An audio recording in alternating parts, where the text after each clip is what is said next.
The prophecies were right. The world is in chaos. The Americans have announced war on terror. The Communist Party is ruling Russia, and Ukraine is in oligarchs' hands. What would be the future? Blue West or Red East? Hello my friends, welcome back to BEFORE the World in Chaos. Before we start, I need to mention something. My saves were removed. They were not removed. In fact, my game crashed last time and I just forgot to save it. And then I started another game which was from another mod and the autosave just got removed automatically. So I needed to play the game again from my last save. And this time I had some different choices and it's a bit different. Not that much, but it's a bit different.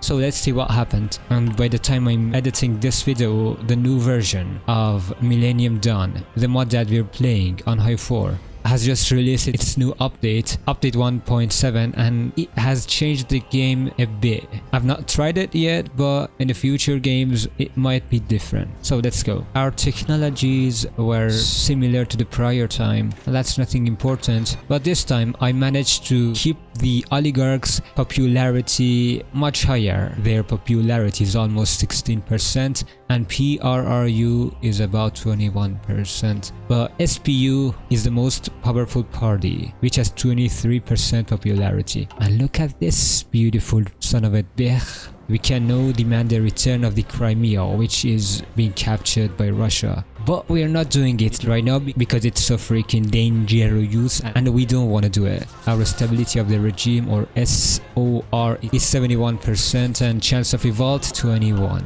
And look who's in charge in Russia. Gennady Zyuganov, and he's a communist. So communists are again ruling Russia. Russia's influence in our country is at 30%, America is 24%, and yeah, I did something that I need to tell you, and that was the fact that I got a loan from Americans in order to increase their influence in Ukraine so that we can join NATO, because one of the prerequisitions to become a NATO member was that one of the NATO countries like US, Germany, UK or France, I think, they needed to have more than 10% influence. So I got a loan from the United States and this increased their influence in our country, so I could do a focus NATO standards, and now we're almost ready to do the NATO membership action plan focus, which will cause that to become a NATO member officially, I think. So we just do it right now. And for our doctrines, let's go with, I don't know, network-centric warfare. In all my games I do this branch.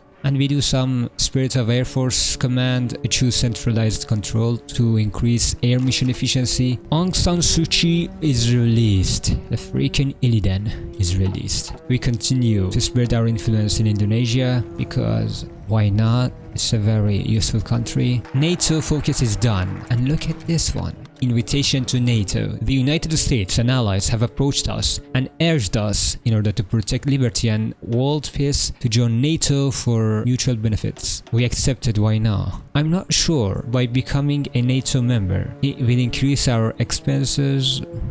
Let's see. Let's find it out right now. We accept. Ukraine joins NATO. That's perfect. Refresh. It's not that much. Okay, and now we have access to NATO tech boosts and it's perfect. It's almost perfect. I know what you think. It may not be that much, but it can be effective. Now that we're officially a NATO member, we can demand the return of the Crimea from freaking Russians, and let's see what they do. It will take 120 days. Okay, we'll wait. Investment offer from Germany. No thanks. Angolan civil war ends. Good for them.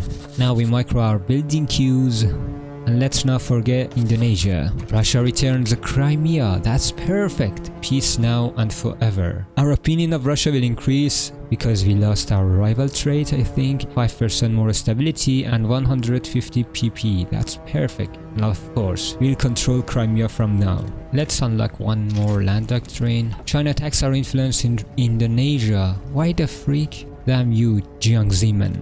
And for our technology, I concentrate on genetic engineering to increase our population. And that's important for me. SSAU, will increase our research speed, so why not? And it's time for us to create our agency. It will make 5 of our industrial factories busy for 30 days, but I think it is worth it. The Ukrainian revolution in 70 days. Okay. The chance of revolt is more than 15. It's 21 right now. No problema. For our national focus, we'll go Ministry of Infrastructure. And what does it do? It increases our infrastructure construction speed by 15%, which is perfect. This is perfect. Not right now, but we'll use it in the future a lot. Now, our influence in Indonesia is 31. We can attempt a coup, and a coup is perfect. It's so beautiful. I don't know. The Ukraine civil war, oh my god, crush them. They're not that powerful, we all know. So I'll deploy some troops to their borders, and yeah, it's done. Donbass is ours. Collapsing housing prices. Oh my god. No problema. If it flood the system with cheap money, our economy level will get lower and international bankers' opinion of us will decrease by 5. But that's nothing we can do right now. And I'll assign a gen for one of our armies, and we build more infrastructure in order to increase the construction speed. And now it's time to recruit a spy. We have 3 choices. I prefer the seducer one. Okay, let's go.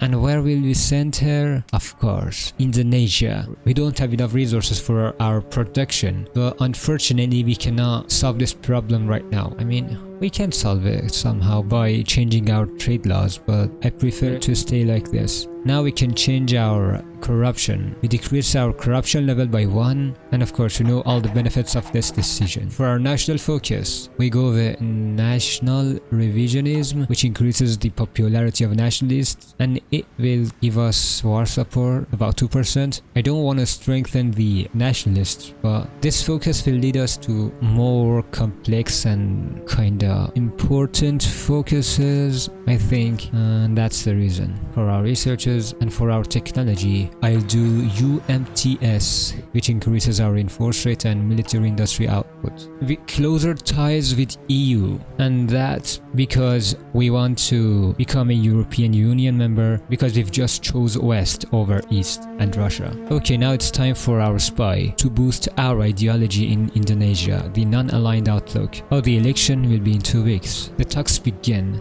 Let's make SPU rule the country. Give up and let SPU try instead. They're much more powerful than us, and they're the most popular party in Ukraine. So we'll give the government to them. And also we don't need oligarchs. We also do the agency branch upgrades to upgrade our spies and also increase our agent capacities. And man, look at all these tech boosts from NATO. 10% for modern electrospinning. Okay, perfect. Farmers resist agrarian reforms, continue their status quo, which will cost us 200 political power, but it will increase the opinion of farmers and international bankers by 5. Why not? We have minus 200 PP. We do our agency upgrades. Of course, it will slow down our construction, but I think it is worth it. Now, United States influence in Ukraine is 31%, Russia is in the 2nd place, 27%, Germany in the 3rd place. For our national focus, we go for road investment plans, which adds 1 infrastructure in Podolia, and also it gives us 100 PP. We really need those PPs. The United States attacks our influence in Indonesia. What the freak? Oh my god. Our influence is reduced by 10%. It's now 31. Oh my god. It was almost 40 and our spy is captured. I don't know if it was Americans who decreased our influence or capturing our spy was the reason that we lost so much influence in Indonesia. That's some shitty news, boys. Okay, I'll finish this video right now. Thanks for watching. Please like and subscribe. It's my freaking 2nd channel. My 1st channel failed and I need your likes and subscribe. I'm your brother. Thanks. It really warms my heart to work harder and upload daily content in YouTube, which is very hard. So yeah, thanks for liking and subscribing. See you in the next one.